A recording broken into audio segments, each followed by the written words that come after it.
Bismillahirrahmanirrahim. Dear students and viewers, Assalamu alaikum. Let us start first year chemistry, chapter number 10, lecture number 2. I, Muhammad Ajmal, lecturer chemistry, Government College, Crode, is going to deliver the second lecture of first year chemistry from chapter number 8. In this lecture, we will discuss the law of mass section.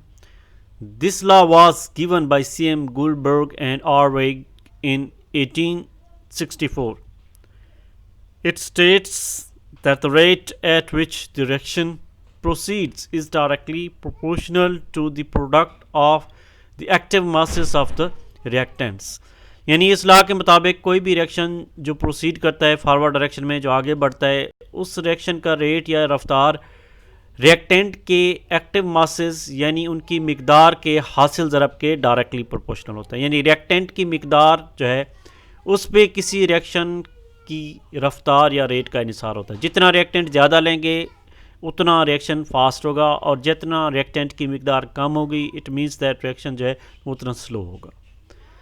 This term active mass represents the concentration in moles per cubic decimeter of the reactants and products for a dilute solution. Active masses से मुराद यहाँ पर concentration होगी reactant या product की, जो हम इसको moles per cubic decimetre में मालूम करेंगे। मैथमेटिकल एक्सप्रेशन को डिस्कस करते हैं लॉ ऑफ मास सेक्शन में। Consider a general reaction in which A and B are the reactants and C and D are the products. The reaction is represented by the following chemical equation. एक हम general reaction लेते हैं जिसमें A और B को reactant और C और D को जो है वो प्रोडक्ट के तौर पर रिप्रेजेंट किया गया है।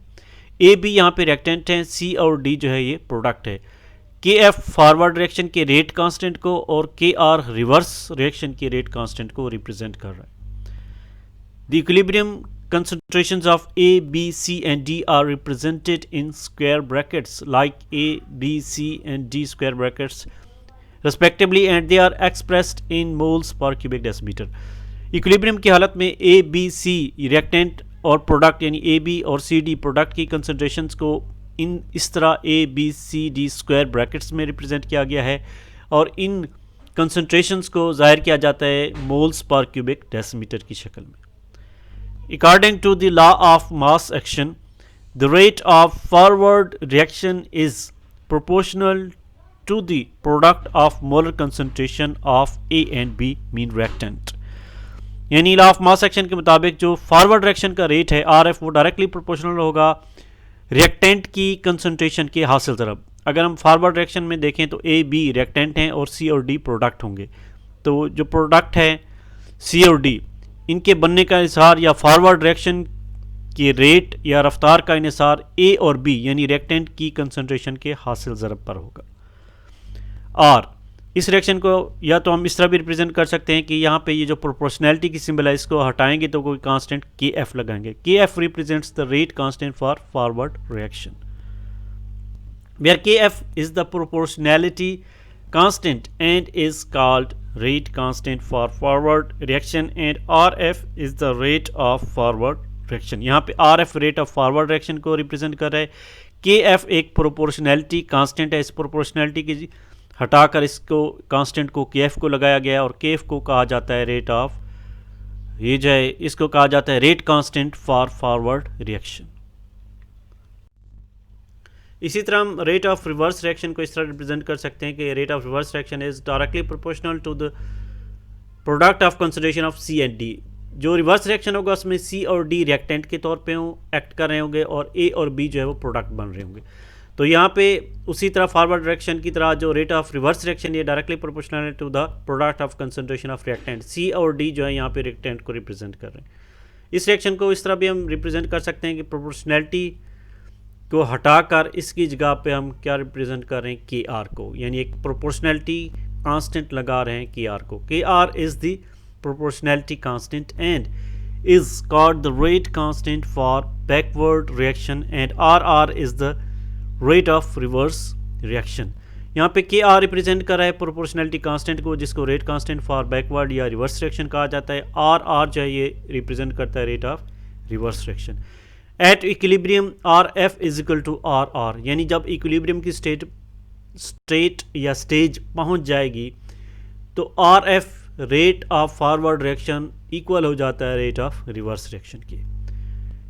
अगर हम आर एफ का जो पीछे एक्सप्रेशन हमने देखा है तो आर एफ इक्वल था के एफ प्रोडक्ट ऑफ ए और बी की कंसंट्रेशन, जो आर आर है ये इक्वल है के आर आर है, इसकी जगह पे हम ये लिख सकते हैं K R product of concentration of C and D. On rearranging we get, इस इक्वेशन को अगर हम रीअरेंज करें तो हम इस तरह से एक एक्सप्रेशन ड्राइव कर सकते हैं। के एफ को इसी साइड पे, के आर इस साइड पे डिवाइड हो जाएगा, सी और डी यहीं पे रहने दें तो ए और बी साइड पे आकर डिवाइड हो जाएंगे। लेट के एफ ओवर के आर, ये जो के एफ और के आर है इसको हम के सी के इक्वल कह देते हैं। सो के सी इज इक्वल टू, इनकी जगह पे के सी लिख देते हैं, K C is equal to C D over A B. C D are the concentration of the products and A और बी जो है ये कंसंट्रेशन ऑफ रिएक्टेंट। यानी जो के सी है ये एक रेशियो है जिसमें प्रोडक्ट की कंसंट्रेशन को ऊपर और रिएक्टेंट की कंसंट्रेशन को नीचे लिखा जाता है। The constant Kc is called the equilibrium constant of the reaction. Kc is the ratio of the two rate constants. Kc equilibrium constant है जो कि एक रेशियो है। Kc एक रेशियो है दो रेट कांस्टेंट की, यानी rate constant for forward reaction and rate constant for reverse reaction की। फॉर मोर जनरल रिएक्शन, अब हम एक इससे ज़्यादा जनरल रिएक्शन लेते हैं जिसको हम रिप्रेजेंट कर रहे हैं A plus B B will change into K F. ये जो है फॉरवर्ड रिएक्शन के लिए रेट कांस्टेंट किया, रिवर्स रिएक्शन के लिए रेट कांस्टेंट, सी और डी जो है ये प्रोडक्ट हैं। इस रिएक्शन में जो है A B C and D are the coefficients of balanced chemical equation. They are number of moles of A B C and D respectively in the balanced chemical equation. यहाँ पे जो A B small letters में ये जो ए है, B C और D, ये coefficients को अद्दीसर को जो है किसी बैलेंस्ड केमिकल इक्वेशन में जो अद्दीसर लिखते हैं ए बी सी डी, इसको रिप्रेजेंट करते हैं। ये एक्चुअली नंबर ऑफ मोल्स होते हैं ए बी सी और डी के, यानी यहाँ ए के नंबर ऑफ मोल्स को स्मॉल ए से, बी के नंबर ऑफ मोल्स को स्मॉल बी से और सी के नंबर ऑफ मोल्स को स्मॉल, इसी तरह डी के नंबर ऑफ मोल्स को स्मॉल डी से रिप्रेजेंट किया गया है। किसी भी बैलेंस्ड केमिकल इक्वेशन में ये कोएफिशिएंट्स होते हैं। The equilibrium constant is given by, इस रिएक्शन के लिए इक्विलिब्रियम कांस्टेंट का एक्सप्रेशन इस तरह से बनेगा कि प्रोडक्ट की जो कंसंट्रेशंस हैं सी और डी, इनके ऊपर ये जो कोएफिशिएंट्स हैं ये एक्सपोनेंट या पावर के तौर पे लिखे जाएंगे। सी के साथ उसका कोएफिशिएंट एक्सपोनेंट पावर के तौर पे लिखा जाएगा, डी के साथ भी उसका जो कोएफिशिएंट है डी ये एक्सपोनेंट या पावर के तौर, इसी तरह ए और बी के जो एक्सपोनेंट्स हैं या अददी सारे, इनको भी हम कोएफिशिएंट के, इनको हम पावर के तौर पे लिखेंगे इन कोएफिशिएंट्स को। Hence the coefficients in the equation appear as the exponents of the terms of the concentrations in the equilibrium constant expression। ये जो इक्विलिब्रियम कांस्टेंट का एक्सप्रेशन बन रहा है, ये जो इक्वेशन बन रही है इक्विलिब्रियम कांस्टेंट की, इसमें जो कोएफिशिएंट्स होते हैं हम इनको एक्सपोनेंट्स यानी पावर के तौर पे लिखते हैं। Units of equilibrium constant, equilibrium constant की यूनिट्स क्या होंगी इसको डिस्कस करते हैं। इक्विलिब्रियम कांस्टेंट को डिफाइन किया गया, equilibrium constant is the ratio of products of the concentration of the products to the product of concentrations of the reactants। यानी Kc जो है ये एक रेशियो है किसकी, C और D यहाँ पे प्रोडक्ट की कंसंट्रेशन के हासिल ज़रब को रिप्रेजेंट करें, A और B ये रिएक्टेंट की कंसंट्रेशन के हासिल ज़रब को। यानी ये जो है Kc एक रेशियो है जिसमें हम प्रोडक्ट की कंसंट्रेशन का हासिल ज़रब और रिएक्टेंट की कंसंट्रेशन का हासिल ज़रब, इन दोनों के रेशियो लेते हैं। इस रेशियो को जो है इक्विलिब्रियम कांस्टेंट कहा जाता है। If the reaction has equal number of moles on the reactant and the product side then equilibrium constant has no units. यानी अगर रिएक्टेंट और प्रोडक्ट दोनों के नंबर ऑफ मोल्स, दोनों साइड पे रिएक्टेंट के नंबर ऑफ मोल्स और product के नंबर ऑफ मोल्स, अगर दोनों के नंबर ऑफ मोल्स बराबर हों तो इक्विलिब्रियम कांस्टेंट Kc की कोई यूनिट नहीं होगी। फॉर एग्जांपल एक रिएक्शन दिया गया H2I2 will change into 2HI, इसके लिए इक्विलिब्रियम एक्सप्रेशन Kc ये बनेगा कि इसमें Kc का एक्सप्रेशन एक रिवर्सिबल रिएक्शन लिया है जिसमें हाइड्रोजन और आयोडीन मिलकर हाइड्रोजन आयोडाइड बना रहे हैं। Kc जो है इस रिएक्शन के लिए बनेगा कि प्रोडक्ट HI, इसको हम ऊपर लिखेंगे, इसका जो कोएफिशिएंट 2 है इसको एक्सपोनेंट पावर के तौर पे लिखा जाएगा, डिवाइडेड बाय रिएक्टेंट की कंसंट्रेशन। रिएक्टेंट जो है ये H2 और I2, इनकी कंसंट्रेशन कहाँ से ज़रा नीचे लिखा जाएगा। अब Kc जो है इसमें कि इनकी यूनिट्स लिखते हैं, तो ये जो इनकी यूनिट्स बनेंगी मोल्स पर क्यूबिक डेसीमीटर में होंगी, ये इक्वल यूनिट्स हैं, एक दूसरे के साथ कैंसिल हो जाएंगी, तो कोई भी यूनिट नहीं बचेगी।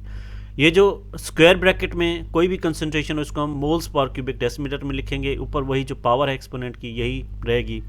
अब ये जो है मोल्स पर क्यूबिक डेसीमीटर इसका स्क्वायर होगा, नीचे भी दोनों टर्म एक जैसी होंगे, ये मल्टीप्लाई होंगे, इनका भी स्क्वायर। अब दोनों जो है ऊपर नीचे एक जैसी कंसंट्रेशन बनेंगी, एक दूसरे के साथ कैंसिल हो जाएंगी और ओवरऑल जो है वो कोई भी यूनिट नहीं बचेगी। When the number of moles is unequal, then it has units related to the concentration or pressure. For example, N2 plus 3H2 will change to 2NH3.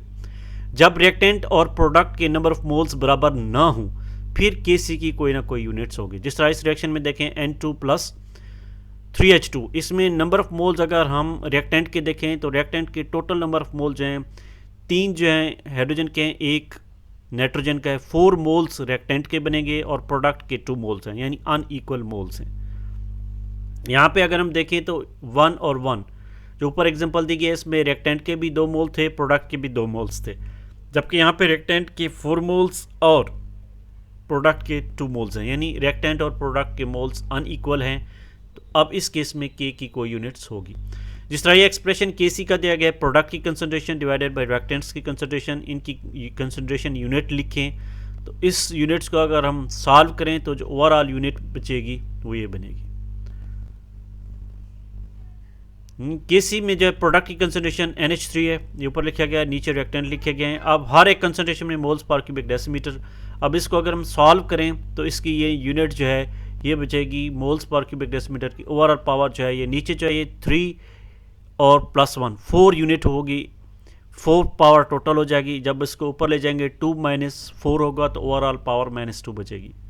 अब ये जो है इसको हम इस तरह भी लिख सकते हैं, मोल्स की पावर -2 और क्यूबिक डेसीमीटर जो है ये 6 बनेगा।